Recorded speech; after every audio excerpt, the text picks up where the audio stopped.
예, 최근에 관람객들과 마지막 인사를 나눈 자이언트 판다 푸바오가 다음 달 초에 중국으로 돌아갈 채비를 하고 있습니다. 오늘 사사건건 플러스는 중국의 판다 외교 상황과 함께 지금 중국이 개최하고 있는 연례 최대 정치 행사죠. 양회까지 짚어보도록 하겠습니다. 전가림 교수 나와 있습니다. 어서 오십시오. 네, 안녕하세요. 네. 교수님, 먼저 최근 중국하면 가장 먼저 떠오르는 그 뉴스, 이제 판다, 푸바오 때문이 아닌가 싶은데요. 예. 이게 협약에 따라서 중국으로 꼭 돌아가야만 하는 거죠? 네, 반드시 그렇습니다. 예, 그건 뭐 관례상 그렇고 또 규정상 그렇습니다. 뭐 예전엔 그렇지 않았습니다. 그렇지만 이제 국제적으로 보호종이기 때문에 그런 규칙이 있었고 또 그런 과정에 의해 가지고선 돌아가게 돼 있습니다. 그래서 우리가 좀 아쉽긴 하지만 푸바오도 그런 경우에 따라서 돌아가게 돼 있고요. 이게 또 중국이 외교적으로 이 판다를 잘 활용을 하고 있는데 아마도 뭐 관계가 좋으니까 한중 관계가 그다지 나쁘지 않으니까 또 새로운 좋은 소식이 올 거라고 저는 생각을 합니다. 그렇군요. 이 푸바오의 유력한 신랑감이라고 하는데 판다 위안멍이라고 부르더라고요. 이름이. 프랑스에서 이제 태어난 판다인데 이 위안멍도 보니까 먼저 지난해 중국으로 반환됐대요. 위안멍. 근데 굉장히 좀 뭐라고 성대하게 그 이별식을 치렀다고 하더라고요. 그럼 이제 우리 지금 푸바오도 그렇고요. 중국 밖에 있는 판다들은 이렇게 사랑을 많이 받는 겁니까? 그렇습니다. 이게 뭐 희귀종이죠. 중국에서밖에 나지 않고 그리고 식생이 굉장히 까탈스럽습니다. 이게 태어나가지고선 처음 먹는 대나무만 먹고요. 그리고 곰인데도 불구하고 초식 동물입니다. 대나무도 가려 먹는 겁니까? 네, 가려 먹습니다. 말레이시아 같은 경우에서는 대나무가 나지 않기 때문에 처음에 중국으로부터 수입을 했는데요. 1년에 연간 한 160억 정도의 대나무를 수입하는 그런 경우가 있었는데 다행스럽게 우리나라는 대나무가 있기 때문에 그런 문제는 겪지 않았습니다. 뭐 그래서 굉장히 관리하기도 힘들고 그리고 또 기르기도 쉽지 않습니다. 그리고 또 번식도 쉽지 않고요. 지금까지 번식의 과정을 보게 되면 일본이 가장 많은 번식을 해왔고 또 그 분야에 있어서 기술력도 제일 각광을 받고 있습니다. 앞서 말씀하신 것 같이 각국에서 이제 희귀종이기 때문에 또 귀엽고 모습도 귀엽기 때문에 뭐 인기가 상당합니다. 그리고 각국의 그 동물원들은 거기에 대한 수입도 상당하고요. 그래서 우에노 공원 같은 일본의 공원은 그 입장객 수익으로서도 상당한 그런 경제적인 효과를 보고 있기 때문에 굉장히 좀 뭐라 그럴까요? 상품성도 있다라고 얘기를 할 수 있습니다. 중국의 어떻게 보면 중요한 외교 수단 중에 하나인데 이제 그 나라하고 좀 관계가 안 좋아져서 좀 그 예정된 시간보다 좀 빨리 반환하라 뭐 이렇게 요구한 적은 없습니까 혹시? 빨리 반환하라는 경우는 거의 없는 걸로 알고 있고요. 그런 경우는 보통은 이제 반환을 하는 경우 보통은 이게 희귀종이기 때문에 더 연장을 하거나 재차 있게 하는 경우에 대해서 연장 요구를 하는 경우 거기에 대답을 하지 않아 가지고선 그 계약이 이제 연장이 안 되는 경우가 많습니다. 한때 미국 같은 경우에는 11마리까지 있었는데요. 계속 그게 줄고 있거든요. 지금은 어떻죠? 요즘 중미 관계가 안 좋아지니까 그러니까요. 계속 줄고 있어 가지고선 곧 있으면 한 마리밖에 안 남는다는 얘기가 있습니다. 그래서 아마 조만간에 중국이 이 판다를 가지고서 외교적인 수단으로서 활용할 가치가 있다라고 판단을 해서 조만간에 아마 미국과의 접촉에서 그 판다를 가지고 활용을 할 건데요. 이렇듯 판다는 하나의 외교적인 수단으로서 그리고 또 도구로서 활용의 가치가 굉장히 높습니다. 그리고 지금까지 또 그렇게 많이 사용해 왔고요. 지금 말씀하셨듯이 미국도 그렇고요. 지금 뭐 유럽 같이 뭐 서방 국가들이 이 중국을 보는 시선이 확 달라졌잖아요. 네, 그래서 그렇습니다. 지금 미국 같은 경우는 지금 좀 있으면 한 마리밖에 남지 않는다고 하셨고 유럽도 아마 좀 많이 적어지지 않았을까 싶은데 그렇습니다. 중국이 뭐 이거를 조금 개선하려는 그런 노력을 하고 있습니까? 그렇죠. 그 뭐 선후 완급의 차이를 두고 조절을 해가는 것도 하나의 양국 관계의 어떤 상징성을 뜻하기도 하고 그리고 긴장도를 표현하기도 하는 것이니까 그런 관계 속에서의 판다 외교도 하나의 외교적인 수단으로서 작용할 수 있다라고 볼 수 있겠습니다. 푸바오가 중국을 돌아가긴 하지만 한국에서는 그런 일이 일어나지 않았으면 하는 것이 개인적인 또 희망이기도 합니다. 자, 그런데요. 지금 중국을 보는 시선이 정말 예전 같지가 않은데 이거 뭐 재개하려고 노력을 한다고 해도 중국이 효과가 과연 얼마나 있을까? 이거는 보통 민간 외교, 공공 외교의 차원에서 접근하는 것이 바람직하다라고 봅니다. 이게 뭐 우리가 일상적으로 얘기하는 외교 선상에서 얘기하는 것이 아니라 대중적인 외교 차원에서의 이미지 외교이기 때문에 그런 측면에서 보게 되면은 이거는 뭐 돈으로 쓸 수 없는 가치. 뿐만 아니라 국내적으로 그걸 관리하는 관리기관으로서의 가치, 별개로 움직인다라고 보시는 것이 아마 적당한 판단이 아닐까라고 생각을 하게 됩니다. 그래서 판다 외교, 중국이 가지고 있는 외교적인 수단, 다른 어떤 나라도 활용할 수 없는 수단을 가지고 있다라는 거는 어떻게 보면 중국 외교로 보면 굉장히 뭐 좋은 거죠. 양해 관련 소식도 짚어보도록 하겠습니다. 시진핑 3년임 2년 차에 지금 열리고 있는 양회인데 이게 보니까 명목상, 그나마 명목상 2인자였던 총리의 역할도 더 축소가 됐다고 하고 시진핑의 통제권이 강화되는 내용. 그래서 시진핑 천하가 부각하는 그런 행사라는 평가가 많더라고요. 교수님은 어떻게 보세요? 시진핑 천하가 뭐 비단 요번에만 형성된 건 아닙니다. 일찍이 시진핑 1인 독재 체제에 대한 논의는 계속 있었지만 올해 양회를 통해서 이러한 것이 확정이 됐다. 진행해서 이제 완료형으로 됐다라고 말씀드릴 수 있겠습니다. 가장 대표적인 사례가 정부 공작 보고를 통해서 그리고 기자회견을 통해서 총리가 시진핑을 칭송하는 듯한 그런 표현들이 굉장히 많이 나왔다라는 거. 그리고 그런 표현들이 공식적인 석상에서 16번이나 그리고 그 이상이나 그것을 공식화했다라는 거. 뭐 대표적인 표현 한 가지를 말씀드리면은 지난 1년 동안의 시진핑의 사상으로 인해 가지고선 시진핑 경제 사상이 구축이 되었다는 표현을 썼습니다. 저 개인적으로도 중국 연구를 하고 있지만 시진핑의 경제 사상이 뭔지는 아직도 잘 모르겠습니다. 그리고 일 개인이 10년 동안 집권을 해왔지만 시진핑의 경제 사상이라는 것이 과연 우리가 알고 있는 경제학자들이나 사상가들이 얘기하는 것만큼의 경제 사상을 갖고 있는지도 잘 이해가 안 되는데 그런 표현을 썼다라는 것은 적어도 중국 내부적으로는 그러한 1인 독재, 전제적인 어떤 성격의 모습들이 이미 하나의 모습을 틀을 형성해 가고 있다는 점에서 보게 되면은 좀 우리와 다른 모습이다라고 이해를 하는 것이 좋겠습니다. 자, 그렇다면 경제 성장률 목표치 올해도 5%로 좀 잡았잖아요. 이런 것 좀 이해하기 어려운 대목입니까? 좀 이해하기 좀 쉽지 않은 부분 중에 하나라고 볼 수 있습니다. 왜냐하면은 작년에도 5%. 올해도 5%입니다. 작년에 경제 성장 목표치가 5%라고 발표는 했지만 결과적으로는 5.2%를 달성을 했거든요. 그나마 코로나 지난 이후에 기저효과가 좀 있었잖아요. 기저효과 때문에 그랬죠. 근데 작년에 성장치를 5%로 발표하면서 30년 이래 가장 보수적인 성장 목표치라고 얘기를 했습니다. 근데 올해도 5%를 얘기했던 거는 그러면은 중국이 이러한 경제 상황을 극복하기 여전히 어렵다라는 걸 방증하는 것이 아니겠는가라는 게 첫 번째고요. 두 번째로는 이러한 경제 성장을 극복하기 위해서 중국의 뜻뚜렷한 대안이 없다.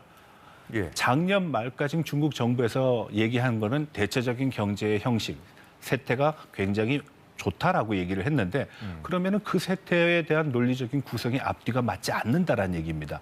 아니 상황이 전반적으로 좋으면은 성장세는 더 좋아져야 되는데 왜 작년과 똑같은 성장세로 목표치를 정해놨냐 하는 그런 문제가 생기기 때문에 경제 성장 목표치를 5%를 얘기한 거는 좀 다소 보수적인 거라고 평가하기에는 좀 자신감이 없는 것은 아니겠는가라고 평가할 수가 있고요. 그리고 또 한 가지는 이 성장률 목표치 5%로 정한 것이 과연 현실적으로 가능한가에 대한 의구심이 여전히 존재한다라는 것입니다. 첫 번째로는 중국이 작년 경제 성장률을 5.2%를 달성하는데 주력을 했던 세 가지 요인이 있는데 하나가 전기차, 또 하나가 리튬에 의한 2차 전지, 또 하나가 태양광이라고 얘기했습니다. 전체 GDP에서 차지하는 비중은 8%고 경제에 대한 공헌도는 한 20%라고 얘기를 하고 있는데 이 세 가지가 8%의 비중을 갖고 있는데 작년에 부동산은 30%의 비중을 갖고 있었고 그 영향으로 5.2%의 경제밖에 영향을 못 미쳤다라고 얘기하는데 올해는 5%를 얘기했다라는 거거든요. 근데 이 세 가지가 그러면 8% 이상의 경제를 견인을 해야 된다는 얘기인데 과연 가능한가 쉽지 않다라고 봅니다. 그리고 지금 수출이 좋아지고 있다. 그리고 소비가 좋아지고 있다. 투자가 늘어나고 있다라는 객관적인 지표가 나타나고 있지 않은 것도 상당히 좀 암울한 소식이다. 그리고 긍정적으로 평가할 수 없는 소식이라고 볼 수 있습니다. 그러니까 이제 관료들이 말만 하고 그걸 뒷받침하는 그 자료, 근거는 잘 공개를 안 하지 않습니까? 중국이? 실질적으로 그런 문제가 나타났습니다. 작년 연말에 나타나는 각 성시 31개 성시라고 보통 얘기를 하는데요. 평균 이상을 보게 되면 6.1% 이상의 성장 목표치를 제시를 했는데요. 올해 초에 각 성시의 목표치를 조사하는 과정에서 이미 4개 성시는 4% 이하를 수정을 했습니다. 4% 이하로 수정을 했습니다. 이건 뭐냐? 허위 보고, 조작 보고, 성장률 목표치의 데이터를 조작하는 경우가 나타났다라는 것이 밝혀졌다라는 거거든요. 중앙정부의 압력에 의해서 겁이 나가지고선 우리가 보통 가정맹어호라는 표현을 쓰거든요. 무서운 정치로 인해 가지고서 겁이 나가지고선 데이터를 조작하다 보니까 부풀려서 보고를 한 거예요. 근데 조사를 들어가 보니까 실질적인 내용으로서는 그걸 달성하기 어려운 상황이 벌어졌다는 겁니다. 그래서 목표치를 다시 하향을 하는 그런 세태가 지금 벌어지고 있다는 것입니다. 그럼 그런 세태라고 하셨는데 그런 분위기가 팽배해져 있다면 이게 뭐 안 좋은 상황들이 계속 그 밖으로 노출되지 않고 막 쌓일 수 있는 거 아니에요? 그 중에 하나가 부동산 거품 아니겠습니까? 중국 경제하면 요즘에 부동산 침체 걱정하는 분들이 많거든요. 부동산 거품도 그렇고 양회가 열리는 날 홍콩 증시는 2.6%가 하락했고 지금도 하락세를 멈추지 않고 있습니다. 외부에서 보는 판단, 중국 내부에서 보는 판단도 그다지 긍정적이지 않다라는 증거일 수도 있고요. 또 한 가지는 외부에서 보는 우리가 각종 언론사들이나 아니면 경제기관에서 지금은 중국 투자를 하지 않아야 될 때다라고 보고를 하는 그런 보고서들이 나오고 있다는 것은 중국에 대한 경제를 그다지 낙관적으로 보지 않고 있다는 사실을 증명한다고 볼 수 있습니다. 중국 경제가 중요한 이유가 우리 경제에 미치는 그 영향이 너무 크기 때문 아니겠습니까? 맞습니다. 일단은 그 5%대로 그 목표치를 잡은 그 중국 상황, 일단은 우리 투자 시장에 어떻게 작용할까요? 네, 5%를 잡은 경제 성장 목표치를 얘기하면서 이구환신이라는 얘기를 한 적이 있습니다. 이건 뭐냐면은 옛 것을 버리고 새 것을 해라. 그래서 가전을 새 것으로 교체하고 오래된 차를 바꿔다 하는 그런 정책을 쓰겠다라는 것인데요. 이런 정책은 이미 예전에 사용한 바가 있습니다. 그래서 가전제품, 자동차 뭐 이런 것을 새 것으로 교환하는 작업이 있었는데 이것은 여러 가지 문제점이 나타나게 됐는데요. 결과적으로는. 첫 번째로는 특정 회사들을 지목을 함으로 인해 가지고선 시장에 공정한 경쟁이 이루어지지 않은 경쟁의 시스템이 무너졌다라는 그런 문제점이 나타나게 됐고 두 번째로는 한 업체들, 몇몇 업체들에 대한 쿠폰 형식의 교환만 진행되다 보니까 과잉 생산이 일어나 가지고선 결과적으로는 생산 과잉에 따른 문제가 나타나게 됐고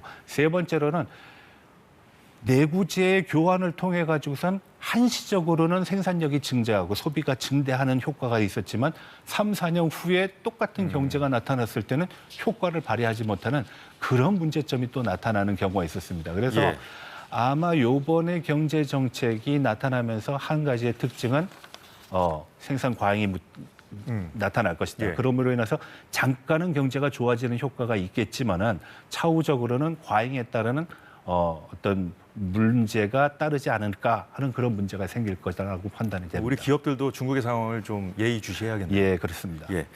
자, 중국도 요즘에 저출생 문제가 심각하다고 들었는데 합계 출산율이 1.0까지 떨어졌다고 하는데 우리보다는 상황이 좋습니다. 뭐 비슷비슷하죠. 2등입니다, 지금. 상황 굉장히 심각하게 받아들이고 있는 것 같습니다. 이 법적인 결혼 나이를 낮추는 정책 제안까지 나왔다죠? 그게 현실적이라고 보십니까? 중국이니까 나올 수 있는 제안 아닐까요? 네, 한때는 농촌에 가가지고선 창업을 하라라는 얘기도 했습니다. 그만큼 탁상공론 그리고 비현실적인 정책이 난무하는 상황이 벌어지고 있다는 겁니다. 상황이 급박하면은 그 급박한 문제에 대한 그 긴박함은 충분히 이해가 가지만 현실적인 문제로서 접근을 할 필요가 있다는 것이죠. 지금 중국에서의 문제는 우리보다 사실 더 심각합니다. 왜 그러느냐? 저소득인 상황에서 더 많은 비용을 들여서 양육을 해야 되는 문제가 있습니다. 또 지금 장기 채권, 장기 국채를 발행해 가지고선 저출생의 문제라든지 노령화의 문제를 해결하겠다라는 건데 이거는 마치 뭐와 같냐? 손자들의 돈을 가져다가 지금 할아버지들한테 쓰겠다는 거와 같습니다. 그렇군요. 근데 손자들은 인구가 줄거든요. 그럼 손자들의 부담은 더욱더 더 커진다는 얘기가 됩니다. 결국은 중국 경제가 당면한 문제를 해결하기 위해서 지금 긴급하게 내놓은 대책은 현시적으로는 효과가 있을지 몰라도 장기적인 측면에서 보면은 더 큰 문제를 야기할 수 있다는 그러니까 지금 그 화면에 좀 나오고 있는데 어떤 구조적인 원인을 제대로 진단해서 내놓은 대책이라고 보기는 좀 어렵다는 거죠. 그렇죠. 교육 학제를 12년에서 9년으로 단축한다라는 거는 사회 전반적인 교육 수준의 품질을 저하시킨다라는 얘기고요. 남녀 20세, 22세를 18세로 해서 결혼 연령을 낮춘다는 거. 결혼이라는 것이 법적 연령을 낮춘다고 할 수 있는 것이고 그런 문제가 아니라는 것이죠. 그래서 저거는 현실적이지 않다. 차라리 저거를 위한 부분보다는 자녀들을 갖는 비용 그리고 사회적인 보장 제도가 거기에 따르는 것이 훨씬 더 현실적이라고 보는 것이 맞죠. 자, 중국 하면 떠오르는 나라 미국 아니겠습니까? 네. 지금 트럼프와 바이든의 대결이 지금 사실상 확정이 된 상황인데 중국은 지금 누가 이길 바라고 있을까요? 굉장히 고민스러울 겁니다. 일단 트럼프를 상대하기도 쉽지 않고요. 바이든을 상대하기도 쉽지 않습니다. 다만 바이든을 상대할 때는 장기적인 동맹과 우방 국가의 네트워크를 강조하는 바이든의 장기 정책을 어떻게 대응하느냐의 문제에 있어서 고민스러울 거고 트럼프는 부담 분담이라는 번든 쉐어링이라는 문제 속에서 굉장히 첨예한 어떤 각축, 이익의 분점이라는 문제 때문에 역시 쉽지 않은 문제가 있을 겁니다. 근데 트럼프와 바이든 모두가 반중 정서가 강하다라는 데 공통 분모를 갖고 있기 때문에 이 점 역시도 중국이 접근하는 것이 쉽지 않다. 다만 트럼프가 부담 분담을 하고 그리고 바이든이 동맹을 우선시하다 보면은 동맹 관계에 있어서의 어떤 이격이 생기는 걸 이용해 가지고선 중국이 동맹 관계의 그 이격을 이용한 정책을 함에 있어 가지고서는 유리한 부분도 있을 수 있다.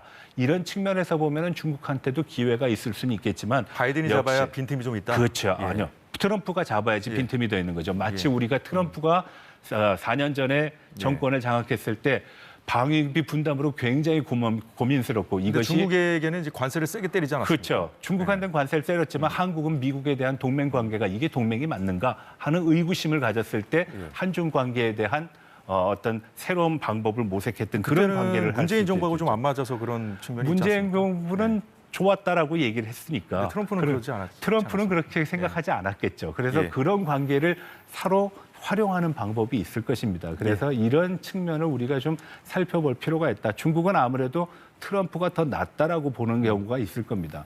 왜냐하면 관세란 문제는 적어도 중국의 입장에서 보면 해결할 수 있는 부분이 있거든요. 말씀 잘 들었습니다. 지금까지 전가림 호서대 교양학부 교수였습니다. 수고하셨습니다. 네, 고맙습니다. 오늘 사사건건이 준비한 소식은 여기까지입니다. 내일 오후 4시에 다시 찾아뵙겠습니다. 고맙습니다.